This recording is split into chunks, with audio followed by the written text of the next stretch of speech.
Natalie Portman sera prochainement à l'affiche du film May December de Todd Haynes.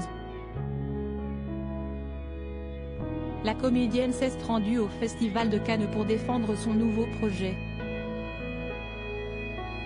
Elle est de retour au cinéma dans un drame intitulé May December. Ce film inédit, signé Todd Haynes, la date de sortie en France est encore inconnue, est présenté en compétition officielle au Festival international du film de Cannes, pour sa 76e édition.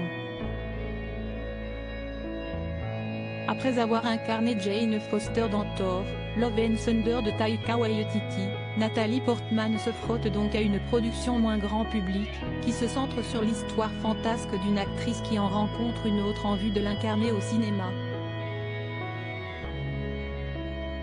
Quelle plus belle plateforme que le Festival de Cannes, que le tapis rouge foulé par l'équipe et le palais des festivals, pour faire parler de May December.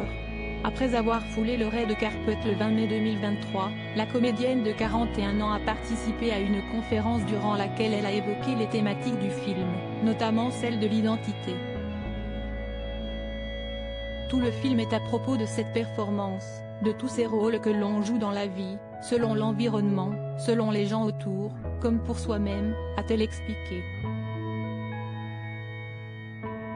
Évidemment, performer la féminité, ces choses que l'on attend de nous en tant que femmes, comme le voulait Todd, est quelque chose qui m'intéressait.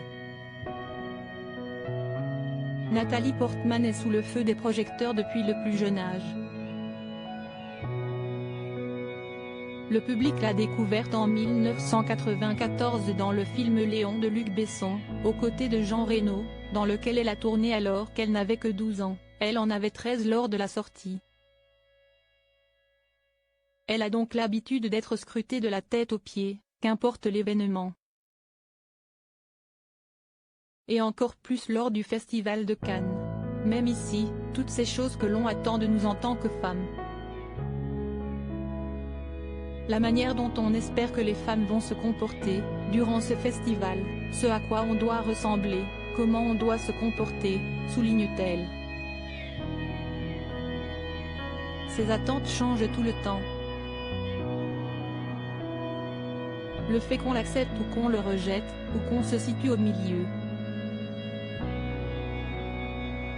On est définitivement défini par une structure sociale, qu'on le veuille ou non.